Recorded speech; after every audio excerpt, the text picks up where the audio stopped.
নমস্কার বন্ধুরা, সন্ধ্যার রান্নাঘরে আপনাদের স্বাগত। আবারও চলে এসেছি নতুন একটা রেসিপি নিয়ে। আজকের রেসিপি মাশরুমের তরকারি। এখানে আমি 500 গ্রাম মাশরুম নিয়েছি, এইগুলো কেটে ধুয়ে নেব।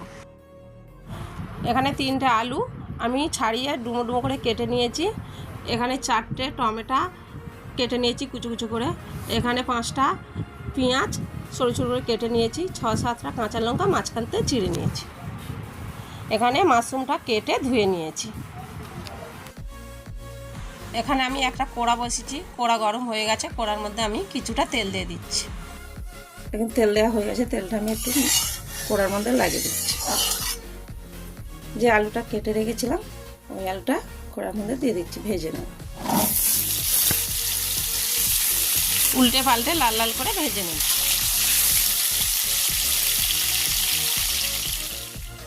দেখুন উল্টে পাল্টে লাল লাল করে ভাজা হয়ে গেছে। এবারে তুলে নিচ্ছি। এবার দিচ্ছি ওই তেলের মধ্যে 2টো তেজপাতা, যে পেঁয়াজটা কেটে রেখেছিলাম ওটা দিয়ে দিচ্ছি।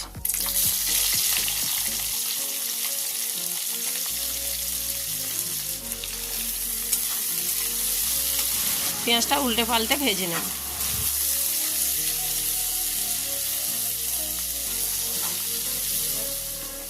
এখন পেঁয়াজটা উল্টে পাল্টে লাল লাল করে ভেজে নিয়েছি।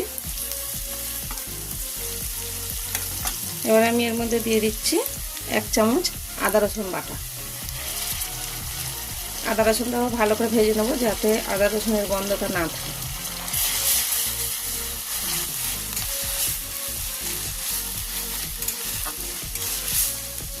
দেখুন আদা রসুন ভাজা হয়ে গেছে। এবার দিয়ে দিচ্ছি কেটে রাখা টমেটো।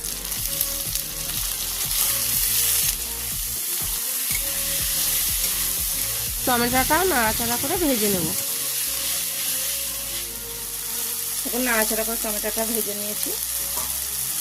এর মধ্যে দিয়ে দিচ্ছি 1 চামচ নুন, 1 চামচ হলুদ গুঁড়ো, 1 চামচ লঙ্কা গুঁড়ো, 1 চামচ কাশ্মীরি লাল লঙ্কা গুঁড়ো, আর দিলাম জিরে ধনে গুঁড়ো 1 চামচ, একসাথে মেশানো আছে।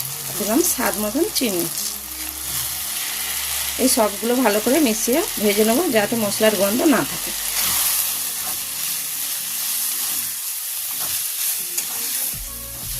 দিয়ে দিচ্ছি অল্প করে একটু জল,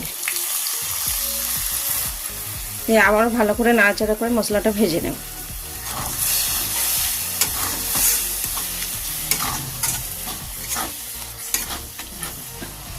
দেখুন মশলাটা ভাজা হয়ে গেছে। এবার এর মধ্যে দিয়ে দিচ্ছি ভেজে রাখা আলু।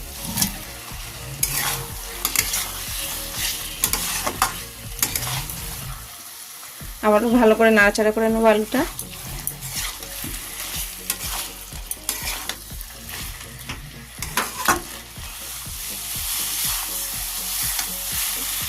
আলুটা কষা হয়ে গেছে। এবারে কেটে রাখা মাশরুমটা দিয়ে দিচ্ছি। আবারও ভালো করে নাড়াচাড়া করে মাশরুমটা এর সাথে কষে নেব।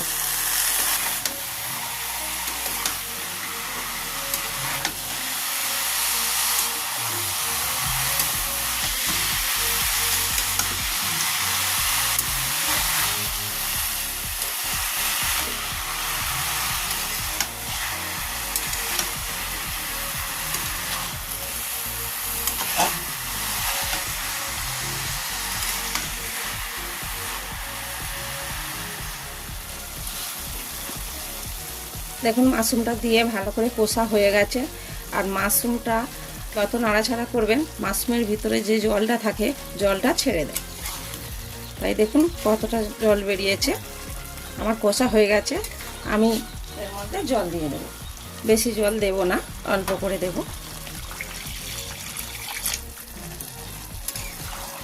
আবারও জলটা ভালো করে নাড়াচাড়া করে মিশিয়ে নিচ্ছি।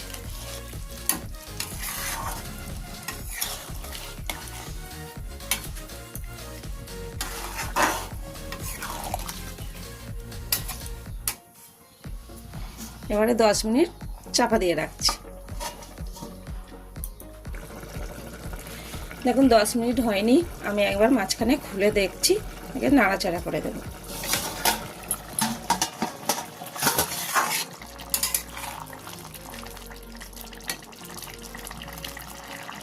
আর ওপর থেকে 4টে কাঁচা লঙ্কা দিয়ে দিচ্ছি, দিয়ে চাপা দিয়ে দিচ্ছি আবারও।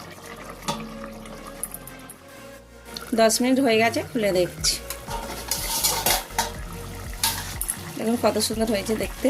ওপর থেকে একটু গরম মশলা ছড়িয়ে দিচ্ছি, আবারও একটু নাড়াচাড়া করে নিচ্ছি, গরম মশলাটা মিশিয়ে নিচ্ছি।